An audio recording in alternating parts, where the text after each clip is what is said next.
padres, representantes o responsables. El Fondo de Previsión Social del Colegio de Ingenieros de Venezuela presenta. RCR presenta a María Alejandra Trujillo en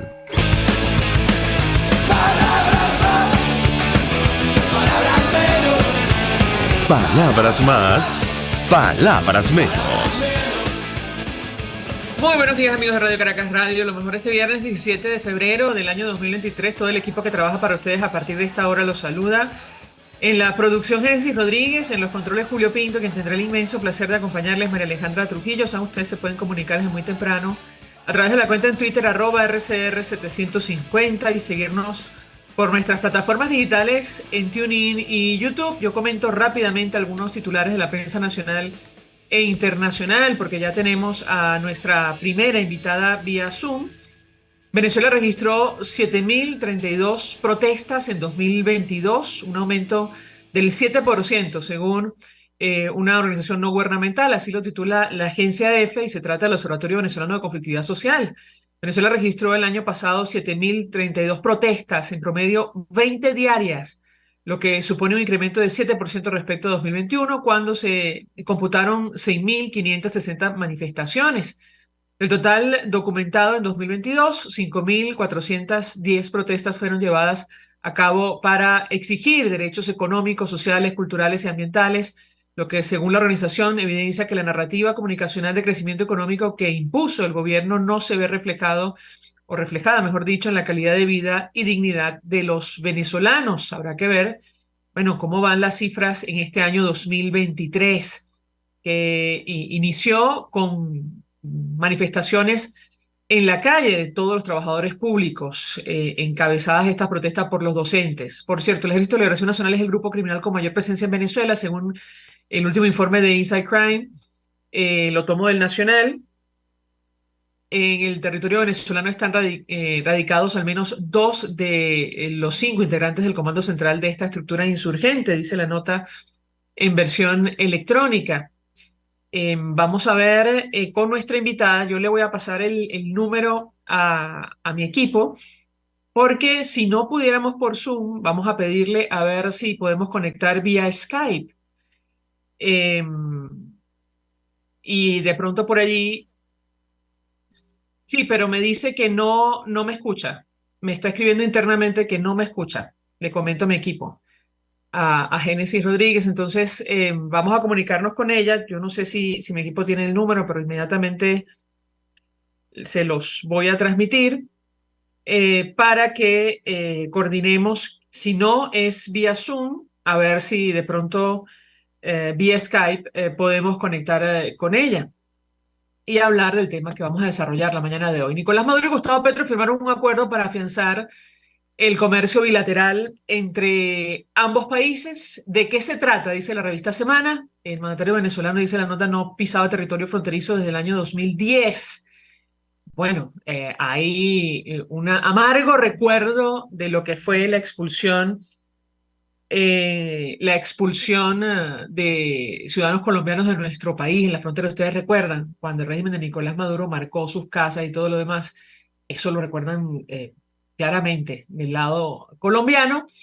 Sobre las 4 de la tarde ocurrió este encuentro ayer, jueves 16 de febrero, entre Nicolás Maduro y el presidente Gustavo Petro. El primero arribó al puente internacional Atanasio Girardot, antes conocido como Tienditas, ubicado en la zona fronteriza entre el estado Táchira y el norte de Santander. Por cierto, Aruba espera reabrir la frontera marítima con Venezuela el 1 de mayo.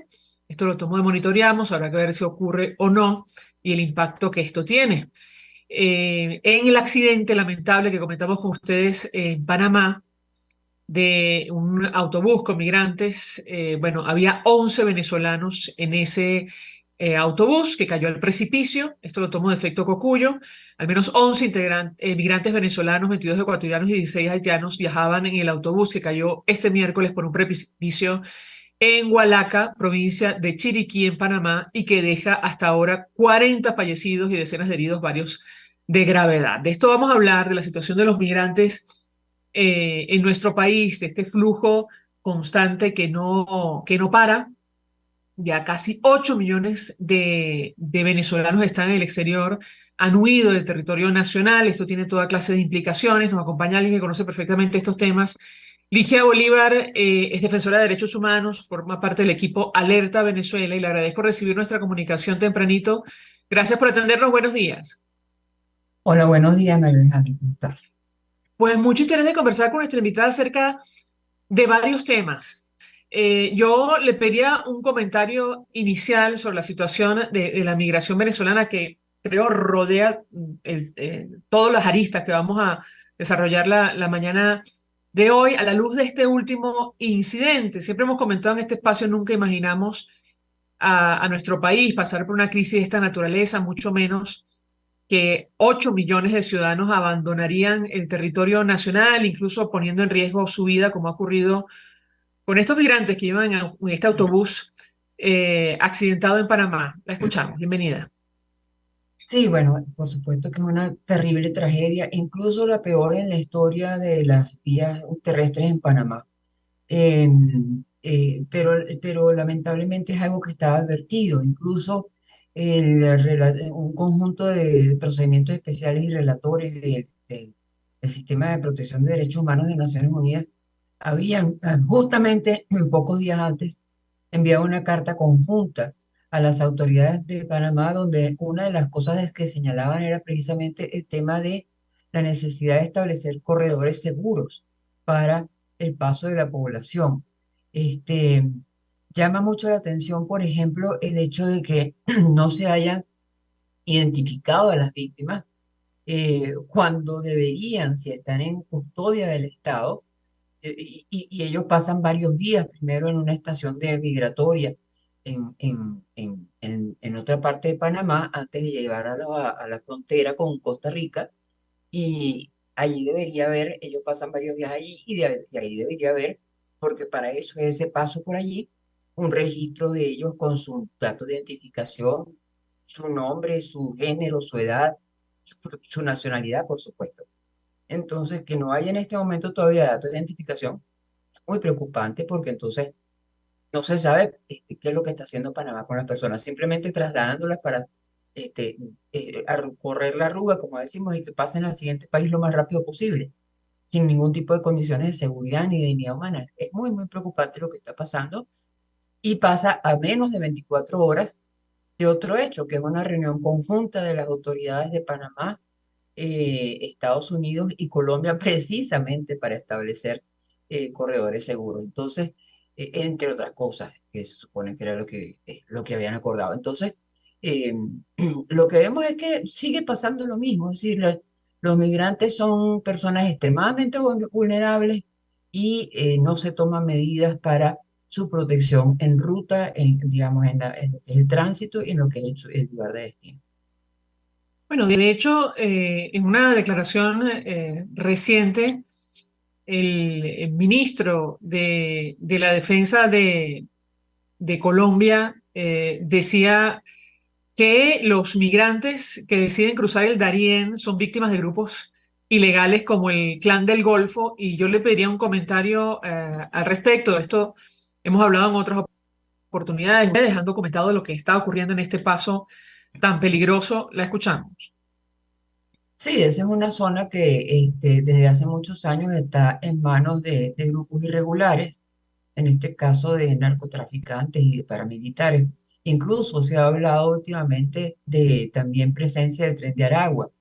Eh, en fin, es una zona de muy alto riesgo por diferentes razones, pero hay que estar muy claro, no es la única zona de alto riesgo. Todo el corredor hasta la frontera con Estados Unidos es una zona de alto riesgo. Incluso el desierto de Arizona y la zona de Texas son zonas de alto riesgo para los migrantes. Entonces, se concentra mucho, y eso lo hemos dicho también desde el Centro de Derechos Humanos, ni otro sombrero, si se quiere, este, se concentra mucho la atención en la selva del Darién porque, bueno, es como más llamativo, como más salvaje, hay animales, hay monte, etcétera, pero los testimonios que nosotros hemos recogido de la primera documentación completa que se hizo, que le hizo el Centro de Derechos Humanos de toda la ruta, indica que lo peor viene después. Incluso hubo una persona que a nosotros le hicimos acompañamiento en toda la ruta que decía, México es lo peor, México es la selva de concreto. Ahora, yo le pregunto, porque recientemente los últimos datos oficiales sobre el número de migrantes venezolanos en Colombia echan por tierra el discurso inicial que, bueno, utilizaron autoridades colombianas, incluyendo el presidente Gustavo Petro, sobre este fenómeno, iniciando la administración, la actual administración en Colombia, advertían que, bueno, que la migración se había reducido, que era un fenómeno incluso que había provocado el regreso de ciudadanos de nuestro país a territorio nacional. Sin embargo, estos últimos datos que se han publicado hablan de una situación totalmente diferente. Oficialmente ya hay casi 3 millones de venezolanos en Colombia. ¿Cómo lo interpretan ustedes? ¿Cómo lo evalúan ustedes? La escuchamos. Sí, lo que pasa es que todo depende de cuándo tomes tú las cifras, ¿no? Si tú preguntas, por ejemplo, en diciembre, te van a decir que mucha gente retornando, pero son retornos temporales, son gente que va de regreso a Venezuela para pasar Navidades, para encontrarse con su familia, pero ahorita lo que estamos viendo, por ejemplo, desde mediados de enero, es una altísima cantidad nuevamente de caminantes. ¿Qué significa? Bueno, se acabó la Navidad, ¿no?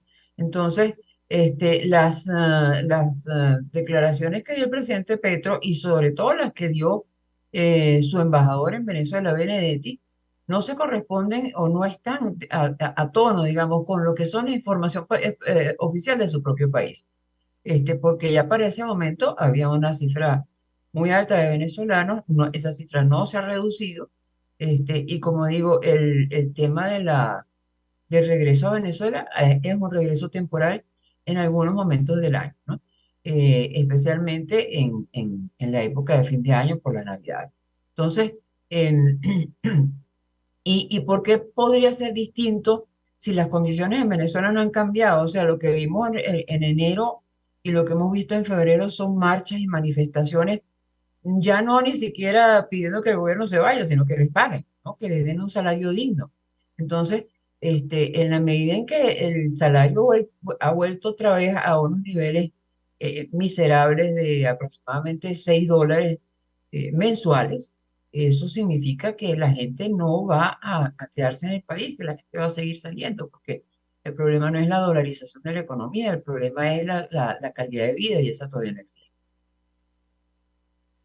Si permiten, tenemos que hacer una pausa para ir a publicidad. Al regreso quisiera referirme a este llamado de alerta, o mejor dicho, carta abierta que han publicado varias organizaciones no gubernamentales y defensores de derechos humanos de nuestro país, dirigida al presidente Gustavo Petro, advirtiendo justamente que estaríamos frente a un posible aumento de solicitud de asilo de venezolanos en territorio colombiano si se aprueba en nuestro país, en segunda discusión y de forma definitiva, la denominada ley anti-ONG, así la han calificado en Venezuela. Al regreso le doy la palabra para contestar. Ya venimos. Usted escucha Palabras Más, Palabras Menos en RCR 750 AM. De seguirnos en nuestras redes sociales. En Twitter, @RCR750. La radio que se ve. Mensaje del ingeniero José Peraza, tesorero del FONPRES CIB. Estimado colega ingeniero arquitecto y profesional afín, el Colegio de Ingenieros de Venezuela y el Fondo de Previsión Social, preocupado por la salud de tu familia, ha diseñado un sistema de salud integral que coloca a tu disposición y que contiene asistencia primaria de salud, ambulancia, hospitalización, cirugía, oftalmología, dermatología, fisioterapia, psicología, odontología, farmacia y funerario. Para mayor información, visítanos a nuestros portales cib.net.be, fonprescib.net.be, Colegio de Ingenieros de Venezuela, construyendo futuro. En Global Therap seguimos comprometidos con tu rehabilitación física, te ayudamos a recuperarte de tu posoperatorio y en el alivio del dolor. Búscanos en el Centro Comercial Multiplaza Paraíso Nivel Empresarial 2 a través de Twitter e Instagram o llámanos al 0412-256-1104. Y no olvides lavarte las manos con agua y jabón y cumplir con el distanciamiento social. Global Therap y despídete del dolor. Una ventana para las propuestas y denuncias de las comunidades populares de Venezuela. Evelyn Martínez y la Red de Ciudadanos llegan debatiendo problemas y promoviendo soluciones. Es el Radar de los Barrios. Por la autonomía de los movimientos sociales que no pueden ser complementos de partidos o gobiernos. El Radar de los Barrios, de lunes a viernes, a partir de las 10 de la mañana, por RCR 750 AM. Todos las piensan, todos las escuchan y María Alejandra Trujillo te las dice. Palabras más, palabras menos. Continuamos, amigos, palabras más, palabras menos, hablando el día de hoy, la mañana de hoy, en torno a la situación de venezolanos, este fenómeno, este éxodo que no para, el más grande que ha visto la región, uno de los más grandes del mundo, del planeta. En este momento, en una nación como la nuestra, siempre lo subrayamos que no está en guerra abierta y no ha sufrido una catástrofe natural. Nos acompaña Ligia Bolívar, defensora de derechos humanos, y forma parte del equipo de Alerta Venezuela. Y yo le dejaba una inquietud porque ayer publicaban más de 90 organizaciones no gubernamentales nacionales e internacionales y más de 140 defensores de derechos humanos una carta abierta al presidente de Colombia, Gustavo Petro, donde advertían que la aprobación de la ley contra las ONG en nuestro país aumentará dramáticamente solicitudes de asilo político y refugio en Colombia. ¿Qué puede compartir con nosotros? La escuchamos.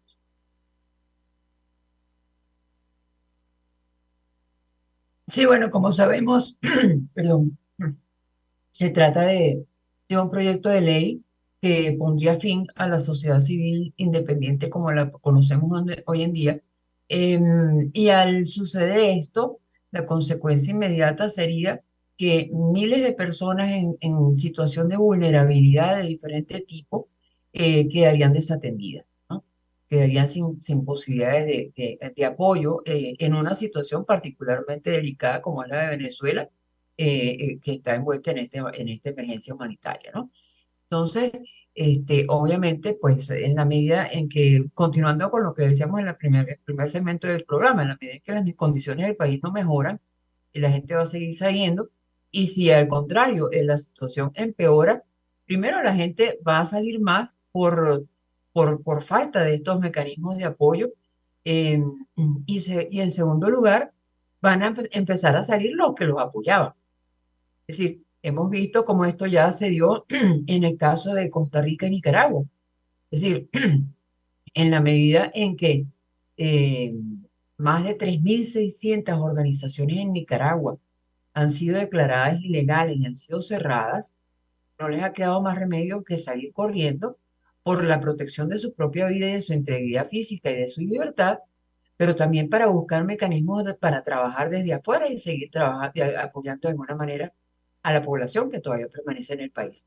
Y eso ha significado para mí, Nicaragua, un colapso en lo que tiene que ver precisamente con la recepción de un flujo migratorio que no estaba, por supuesto, esperado por nadie. Entonces, son situaciones muy delicadas que deberían ser vistas con más atención. Y por esa razón se le ha enviado esta carta al presidente Petro. Ahora, en la práctica, ¿cuál es la preocupación fundamental? Nosotros hemos comentado en este espacio la reacción, por ejemplo, de la Misión de Determinación de Hechos de la ONU para nuestro país, advirtiendo que este proyecto de ley es un posible punto de no retorno en el cierre del espacio cívico. ¿Ustedes opinan lo mismo? ¿Qué puede decirnos?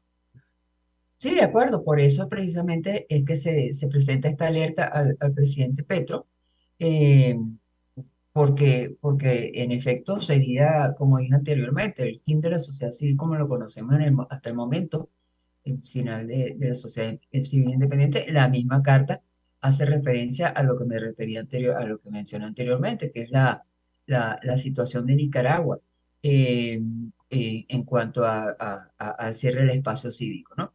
Y por eso hay que tener en cuenta que el presidente Petro ha en algunos momentos manifestado por ejemplo, su interés de que Venezuela regrese al sistema interamericano de protección de derechos humanos. De alguna manera está diciendo, pónganse al día con los derechos humanos. El país no está completamente encauzado en una situación de respeto por los derechos humanos, lo ha dicho dentro de su tono de un presidente, pues si no lo puede decir de otra manera. Este, pero de lo que se trata es de pedirle precisamente que en esa misma tónica en la que él ha pedido respeto para los derechos humanos, en este momento también solicite a Venezuela que se respeten precisamente esos límites del Estado, que tiene que tener el Estado, en lo que tiene que ver con el respeto a los estándares internacionales de protección que incluyen la libertad de asociación, el derecho a defender derechos y el derecho de la misma población a recibir asistencia. Recientemente un diputado del Partido Socialista Unido de Venezuela acusó a ONGs de nuestro país de supuestamente captar venezolanos a través de ofertas engañosas. Organizaciones no gubernamentales que trabajan en territorio colombiano. ¿Les preocupa a ustedes esta situación? No sé si aspiran a que el presidente Gustavo Petro también se pronuncie al respecto. ¿Qué puede decirnos? Sí, bueno, esa es una realidad que no se puede negar.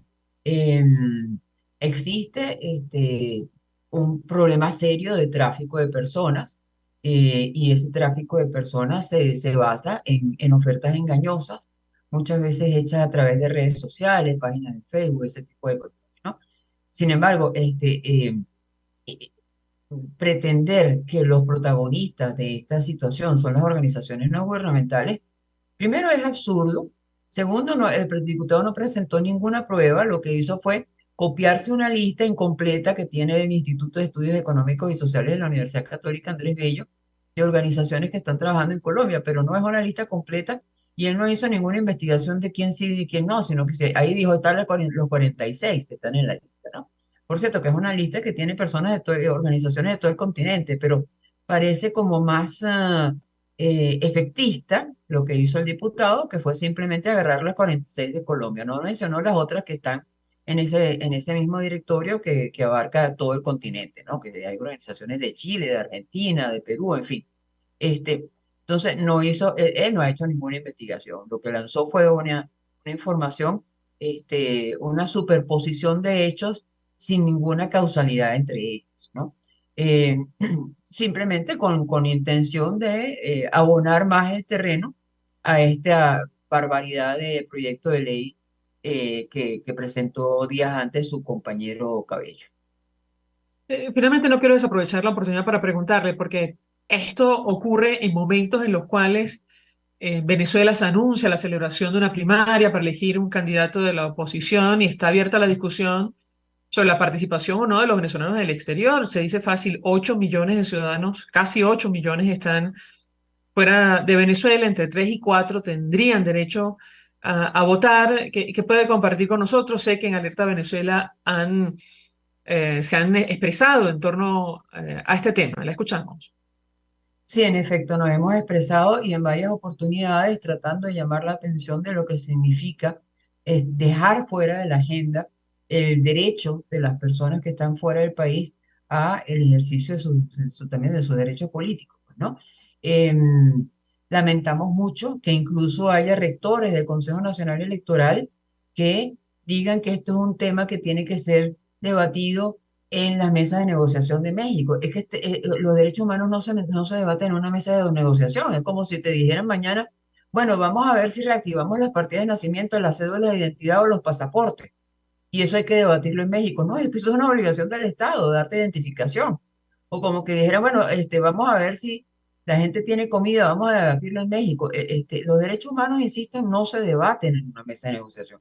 La mesa de negociación es para otras cosas, es para darle salida políticas a la crisis del país, pero no para el ejercicio de un derecho. Entonces, que un mismo rector, supuestamente independiente del Consejo Nacional Electoral, comience por ahí, estamos muy mal, ¿no? Y en segundo lugar, el registro electoral tiene que estar abierto de manera permanente, ¿no?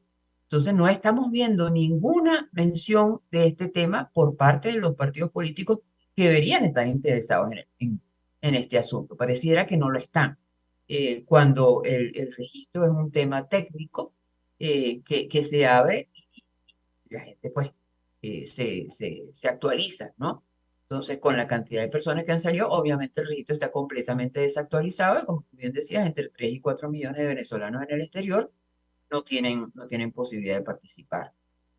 Llama la atención que el reciente embajador designado por Nicolás Maduro en Colombia advirtiera que tiene la información de que los consulados de nuestro país en territorio colombiano siguen cerrados a pesar del restablecimiento de relaciones. ¿Cómo ven ustedes esta situación? Que sería el lugar indicado en teoría para la actualización del registro electoral de cara a cualquier elección. La escuchamos. Bueno, siguen cerrados por negligencia de ellos, no por nada más, porque los consulados no se abren solos y los únicos que tienen capacidad para abrirlos son las autoridades venezolanas. Fíjate tú la diferencia cuando se dio la noticia, cuando se anunció la noticia del restablecimiento de relaciones entre ambos países. Aquí inmediatamente la comisión de empalme, porque eso fue todavía en el periodo de transición entre ambos gobiernos, el de Duque y el de Petro, la comisión de empalme inmediatamente se activó para sacar las cuentas de lo que se necesitaba en cuanto a funcionarios, presupuestos, sedes, etcétera, para aprobar, para presentar un presupuesto al Congreso y que se aprobaran los recursos necesarios para abrir las sedes diplomáticas. En Venezuela no se sabe ni siquiera cuál es el presupuesto nacional. Entonces, mucho menos están pendientes de este tipo de cosas, ¿no? Ahora bien, el hecho de que no tengamos sedes consulares no significa necesariamente que las personas no puedan ejercer ese derecho. Repito, ese es un aspecto técnico que tiene que actualizar el Consejo Nacional Electoral y que perfectamente podría establecerse a través de otros mecanismos, incluso de carácter digital. Incluso tampoco las sedes consulares son indispensables para el ejercicio del derecho al voto. Nosotros en Venezuela vemos cómo cada vez que hay elecciones, por ejemplo, en el caso de Perú, en el caso de Colombia, se hacen en colegios, en el Colegio Don Bosco, en otras sedes, en otros estados. Entonces, aquí se trata básicamente de un tema de voluntad política y eso es lo que no veo.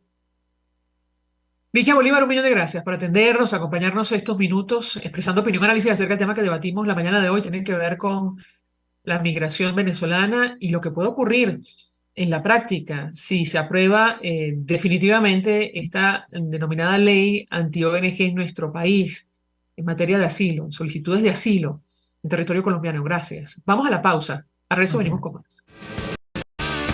Estás escuchando Palabras Más, Palabras Menos por RCR 750 AM. RCR 750 AM, porque lo bueno une. Mensaje del ingeniero José Peraza, tesorero del FONPRES CIB. Estimado colega ingeniero arquitecto y profesional afín, el Colegio de Ingenieros de Venezuela y el Fondo de Previsión Social, preocupado por la salud de tu familia, ha diseñado un sistema de salud integral que coloca a tu disposición y que contiene asistencia primaria de salud, ambulancia, hospitalización, cirugía, oftalmología, dermatología, fisioterapia, psicología, odontología, farmacia y funerario. Para mayor información, visítanos a nuestros portales cib.net.be, fonprescib.net.be, Colegio de Ingenieros de Venezuela, construyendo futuro.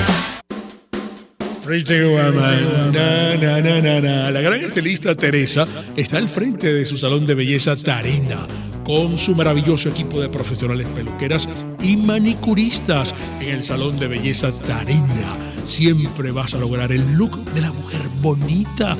Está en la planta alta del Centro Comercial Galerías Prados del Este. Ven para que te consientan. Pide tu cita por el 0414-222-6577. Salón de belleza Tarina. Atención como tú lo mereces, con todo cariño. Pretty woman. Pluralidad contigo. Respeto contigo. Responsabilidad contigo. Libertad contigo. Estamos contigo y punto. De lunes a viernes a la 1 de la tarde. Contigo. Solo por RCR 750 AM. Porque lo bueno une. Información, opinión, contraste. María Alejandra Trujillo está en Palabras Más, Palabras Menos. Continuamos, amigos, palabras más, palabras menos, hablando acerca de la situación de la migración venezolana, el éxodo que no se detiene. Lamentablemente nos acompaña alguien que conoce perfectamente el tema. Yomi Las Heras es periodista venezolano y además presidente de la Asociación Diálogo Ciudadano Colombo Venezolano. Yomi, gracias por atendernos. Buenos días. Hola María Alejandra, un placer estar aquí contigo y con toda tu audiencia. Un gusto conversar contigo antes de entrar en el tema de la migración, las dimensiones de este fenómeno.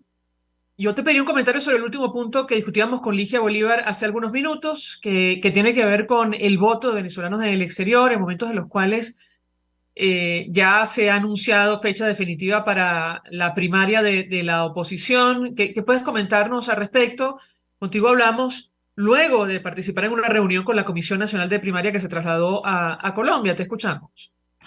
Pues sí, María Alejandra, efectivamente, bueno, creo que hay toda la intención por parte del comité que está preparando las primarias de lograr que los venezolanos que están viviendo pues en el exterior puedan votar. Se trata de una población que numéricamente pues es muy importante y puede ser determinante para en cualquier elección, sea una elección primaria o sea una elección de carácter ya nacional. Bueno, hay 7,1 millones de personas, por lo menos, no sé, tendrían derecho al voto por la edad, 4 millones de personas aproximadamente, y bueno, es un derecho además que les asiste. Por supuesto que hay algunos obstáculos en el camino. Esta migración, o gran parte de esta migración, por un lado no están inscritos en los consulados por diversos motivos, otros incluso tienen problemas con papeles, etcétera, que están en el exterior.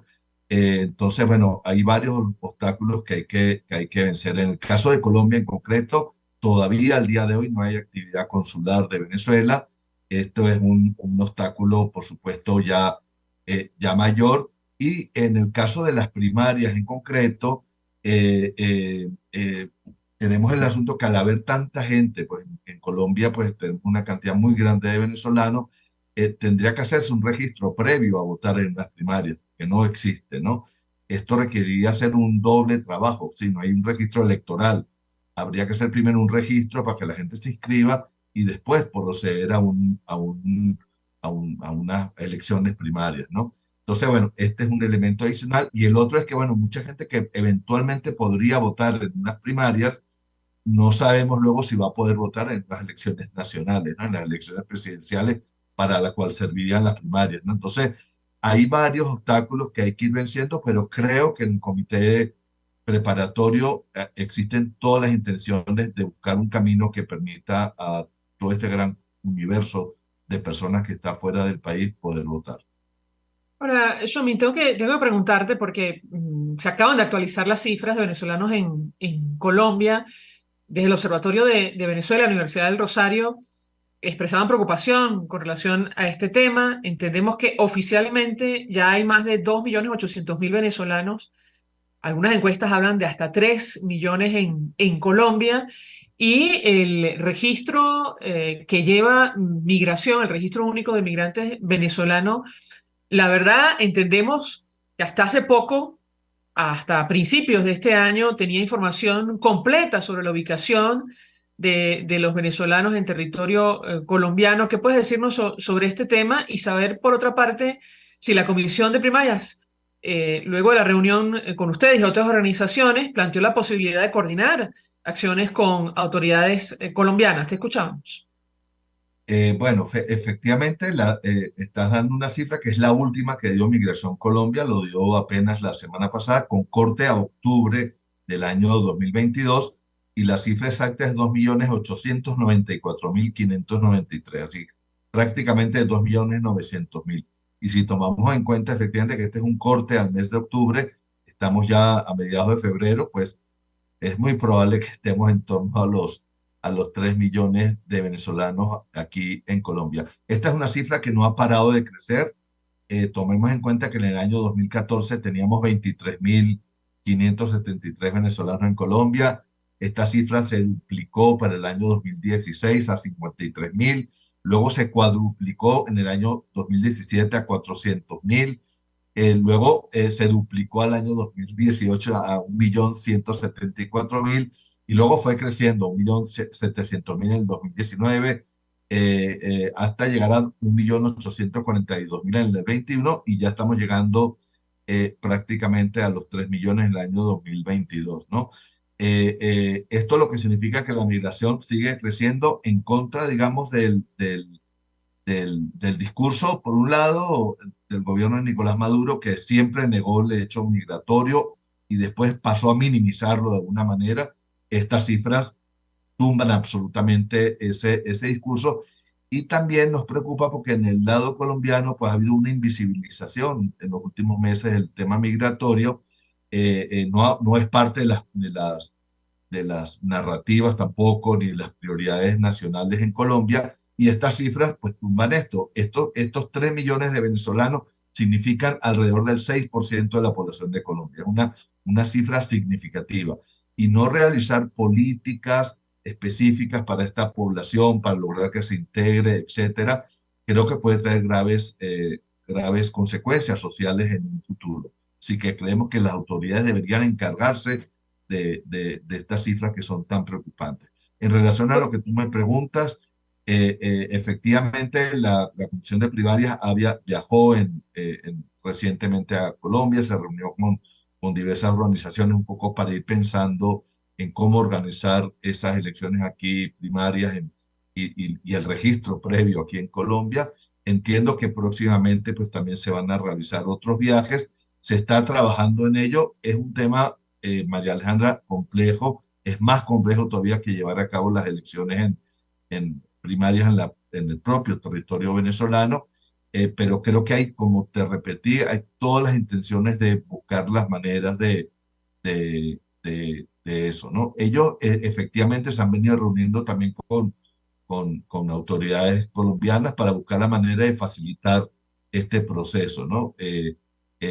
Una de las cosas es saber incluso cuántos venezolanos hay, en qué municipios están. Hay muchos más en algunas ciudades, las ciudades de Bogotá, de Cúcuta, de Barranquilla, de Cali, de Medellín, son las ciudades que tienen más población. Ahí se concentra probablemente la mitad o algo más de la mitad de la población venezolana y por supuesto habrá que priorizar algunas ciudades, ¿no? de Colombia, que es donde está concentrada mayormente, aunque hay que decir, la población venezolana en Colombia está absolutamente por todo el territorio. El 97% de los municipios en Colombia tienen población venezolana. Ahora, Xiaoming, sobre la logística, yo no sé si eso se habló, me parece que sí, en la reunión con organizaciones no gubernamentales venezolanas en territorio colombiano. ¿Qué puedes compartir con nosotros la colaboración de Naciones Unidas, insisto, y las autoridades colombianas para facilitar la participación, amén de lo que será la actualización del registro electoral si esto ocurre? ¿Qué puedes decirnos? Te escuchamos. Bueno, que yo conozca al menos en las reuniones que ha habido muy previas, digamos, no se ha llegado al detalle todavía de logística, ¿no? Entiendo que eso ahorita que ya se ha definido un calendario, digamos, en Venezuela para la instalación de las juntas regionales y todo eso, creo que es el turno ahorita de definir esos temas en el exterior, pero por lo menos que yo tenga conocimiento, digamos, puntos concretos todavía no se han definido y las reuniones que hubo previas fueron como preliminares también con ciertas autoridades como para ir buscando caminos de cómo se puede colaborar en hacer, digamos, de manera ordenada este proceso. Pero no tengo mayor información hasta el momento. Entiendo que van a viajar a Colombia próximamente para ir definiendo temas al respecto.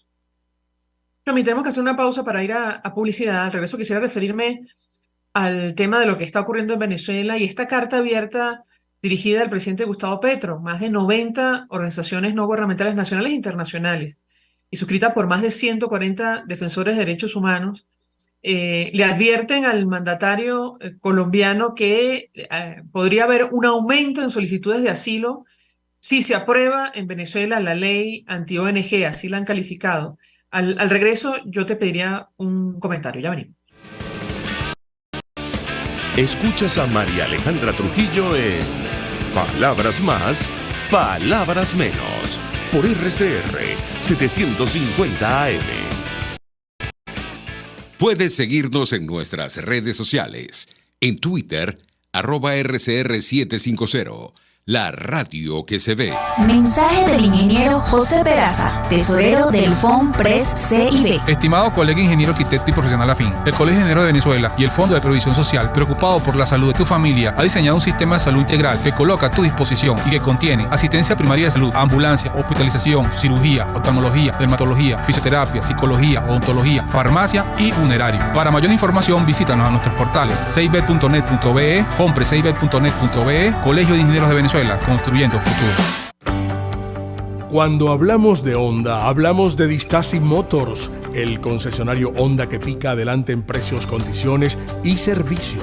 Todo el personal de Distasi Motors, tanto técnico como de atención, está actualizado, capacitado y certificado permanentemente para atender correctamente tu vehículo. www.distasi-honda.com.ve. Distasi Motors, tu concesionario Honda en Los Palos Grandes. Ellos sí que no saben nada. Y así nos va. El espacio donde se tocan los temas más candentes de interés político y nacional. Y así nos va. En este programa, la picardía y el humor inteligente son los protagonistas. Pura cabilla. Lara y Hernández descosen y revelan los secretos más oscuros del acontecer político. Y así nos va. De lunes a viernes a las 4 de la tarde. Por RCR 750 AM. Se dicen, se ocultan, se piensan, se descubren. Palabras más, palabras menos. Con María Alejandra Trujillo. Continuamos, amigos, palabras más, palabras menos, hablando acerca del fenómeno migratorio venezolano que no se detiene. Sin ir más lejos, lo comentamos al inicio, en este fatal accidente en Panamá de un autobús que trasladaba migrantes de distintas nacionalidades, figuraban 11 migrantes venezolanos. Es un fenómeno, insistimos, que no ha parado, lamentablemente, rumbo a los 8 millones de ciudadanos que han huido del territorio nacional. Nos acompaña Chomin Laceras, quien es periodista y es presidente de la Asociación Diálogo Ciudadano Colombo-Venezolano. Yo te dejaba una inquietud, Chomin, sobre esta carta abierta que han suscrito más de 90 organizaciones nacionales e internacionales, entre las que figura, por cierto, Robert F. Kennedy Human Rights de los Estados Unidos, más de 140 defensores de derechos humanos, dirigida al presidente Gustavo Petro, advirtiendo que la aprobación de la ley contra ONG en nuestro país va a aumentar dramáticamente, o podría aumentar dramáticamente, solicitudes de asilo político y refugio en Colombia. ¿Cómo lo ves tú? Te escuchamos.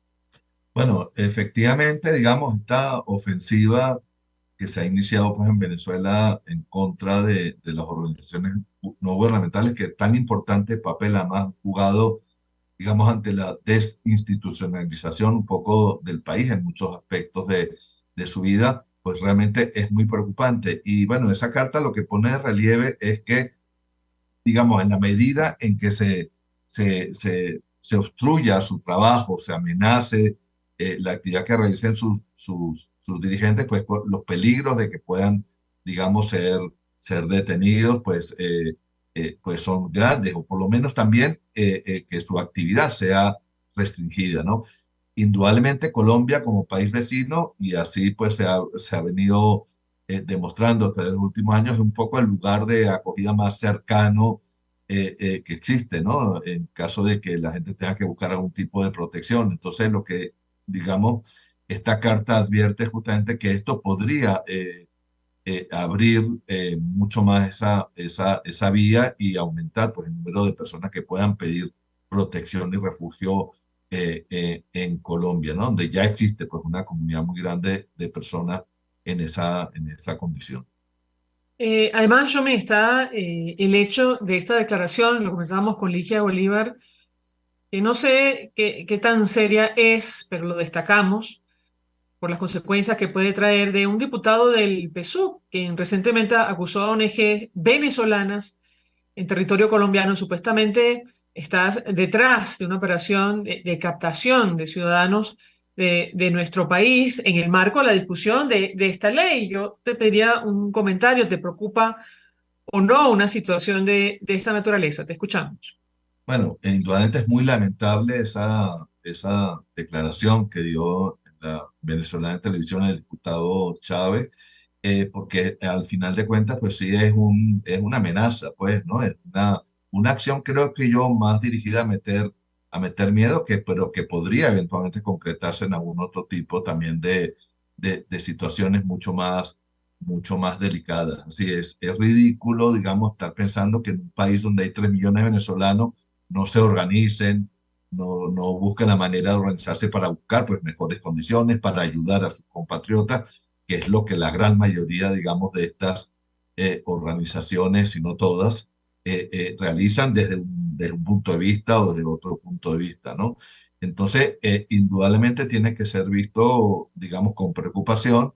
Creo también que las autoridades de Colombia, que hasta el momento digamos, no se han pronunciado al respecto, deberían de tomar con mucho cuidado esto, porque de alguna manera también es una manera de inmiscuirse en la vida de Colombia, ¿no? Todas estas organizaciones son organizaciones que están legalmente constituidas, están inscritas en la Cámara de Comercio, son pues vigiladas sí, por los organismos de control de Colombia, por las alcaldías y cualquier otro organismo de control que haya aquí en Colombia, y actúan legalmente, pagan sus impuestos, etcétera. Entonces, tratar de colocarlas como en el campo de la ilegalidad cuando no lo están, pues me parece que es una actitud de inmiscuirse en los asuntos, digamos, internos pues de Colombia. Y creo que además que hay que respetar la actividad que realizan estas organizaciones, que es muy loable por lo demás, porque al final están ayudando pues a la propia comunidad venezolana, que como hemos dicho, ya estamos llegando a los 3 millones de venezolanos aquí en Colombia. Ahora, en su momento, yo me recuerdo si lo comentamos contigo, el presidente Gustavo Petro respondió a una declaración del vicepresidente del PSUV sobre estos temas, advirtiendo que el gobierno colombiano garantizaba el derecho de asilo y refugio. ¿Cómo lo ves tú? Te escuchamos. Sí, bueno, efectivamente Petro en su momento, a raíz de unas declaraciones que dio, creo que fue Diosdado Cabello, hizo una declaración muy tajante. Eso fue más bien comenzando su gobierno. Hasta el momento, por el resto, bueno, la actividad, digamos, que realizan las organizaciones venezolanas aquí en Colombia, pues transcurre normalmente, ¿no? Con esta última declaración, pero claro, proviene también de un diputado, no proviene directamente del gobierno venezolano, ¿no? Creo que ahí puede haber también una gran diferencia de que esto no provoque, digamos, una reacción oficial, ¿no? Pero no ha habido hasta el momento ninguna declaración al respecto, pero entendemos, por supuesto, que se mantiene la intención inicial de decir, bueno, que efectivamente pues no va a haber devolución de gente a Venezuela, que se va a respetar el derecho al refugio y a la protección, ¿no?, de la gente que está por aquí. Ahora, tú decías en el marco de tu intervención, Shomin, que tenías la impresión de que el tema migratorio no es prioridad para la actual administración en Colombia. Es una opinión que comparten desde el Observatorio de Venezuela Universidad del Rosario. ¿Por qué? Bueno, porque los hechos así lo indican, así todo lo que ha venido sucediendo, digamos, a raíz de la llegada del presidente Petro al gobierno, de la nueva, digamos, coalición política que está en el poder en Colombia, así efectivamente lo indica. Ya en la campaña electoral pasada, el tema migratorio no fue un tema importante para nada, y en las primeras acciones del gobierno, pues tampoco no se han llevado anuncios importantes que tengan que ver con la migración. La última demostración de esto es el Plan Nacional de Desarrollo, que fue presentado pues hace apenas una semana o 10 días aquí en Colombia, y las referencias que hay al tema migratorio son prácticamente nulas. Hay alguna pequeña referencia en unos 3 o 4 artículos que tienen que ver con temas administrativos y financieros, que tienen que ver con el tema básicamente de financiamiento de la salud, pero más allá de eso no hay mención. Y esto es especialmente grave porque, como lo dije antes, la población migrante venezolana ya alcanza entre un 5 y un 6% de la población en Colombia, y el que no haya políticas expresas que además que ayuden a lo que viene ahorita más importante en Colombia después de que se ha regularizado una gran parte de esta migración, que es la integración de esta población. Si no se realizan acciones proactivas, expresas para ello, creo que se corre el gran peligro que este 6% de la población venezolana que vive en Colombia pueda confrontar graves problemas sociales en el futuro, si de alguna manera pues queda marginada de la vida socioproductiva del país, ¿no? Entonces creemos que es muy importante que se realicen políticas específicas para la integración de la población venezolana en Colombia. Y bueno, pues muchas organizaciones, desde el Observatorio de Venezuela de la Universidad de Rosario, donde también trabajo, y las organizaciones venezolanas que hacen vida aquí en Colombia, pues está pues trabajando arduamente para que esto pueda ser así. Tommy, 1 millón de gracias por atendernos, acompañarnos. Por cierto, Colombia, subrayarlo, es el país donde reside la mayor cantidad de venezolanos que están en el exterior, sin duda. Casi 3 millones oficialmente, algunas cifras extraoficiales dicen que es un número superior del total de 8 o casi 8 millones de ciudadanos que han huido de territorio nacional. Gracias por atendernos, acompañarnos estos minutos. Nosotros nos despedimos. Lo hacemos a nombre de Jaime Estares, de la Dirección General de la Estación, en la gerencia de producción Catherine Manzano, en la producción Génesis Rodríguez, los controles Julio Pinto, quien tuvo el placer de acompañarles, María Alejandra Trujillo. El Fondo de Previsión Social del Colegio de Ingenieros de Venezuela presentó. RCR presentó Palabras Más, Palabras Menos. RCR 750 AM.